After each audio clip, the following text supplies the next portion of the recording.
चाहूंगा आप कोर्ट को भी कवर करते रहे हैं, बताइएगा इससे पहले कभी ऐसा हुआ है कि कोई चैनल हो और वो अदलिया के हक में बात कर रहा हो और इस हक में बात करने की पादाश में उसे ऑफर कर दिया गया हो? देखें, पहले हुआ या नहीं हुआ, लेकिन अब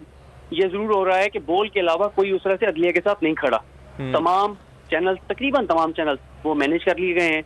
और कोई अदलिया के साथ उस तरह नहीं खड़ा जिस तरह बोल खड़ा है। तो जाहिर है जब आप अदलिया के साथ खड़े होंगे, जब आप आइन के साथ खड़े होंगे, जब आप कानून के साथ खड़े होंगे, तो फिर आपको कीमत तो अदा करनी पड़ेगी और वो कीमत अदा हम कर रहे हैं और वो कीमत हम अदा करेंगे। लेकिन इस वक्त क्योंकि हम अदलिया के साथ खड़े हैं और हुकूमत नहीं चाहती कि कोई भी अदलिया के साथ खड़ा हो, हुकूमत चाहती है कि वही लाइन जो सर हुकूमत ने दी है कि आप जजेस को गालियाँ दें, आप अदलिया को गालियाँ दें, आप मज़ाहिर अली अकबर नकी साहब को गालियाँ दें, आप चीफ जस्टिस पाकिस्तान को गालियाँ दें, आप इजाज़ुल हसन साहब को गालियाँ दें। इस वक्त वो ये चाह रहे हैं और अगर आप प्रोपेगेंडा करेंगे तो आपको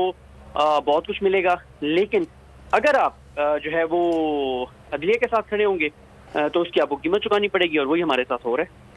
समी इब्राहिम साहब, आप क्या समझते हैं इस सारी सूरत हाल पर कि एक चैनल है जो कि अदलिया के हक में बात करता है, जजेस के हक में बात करता है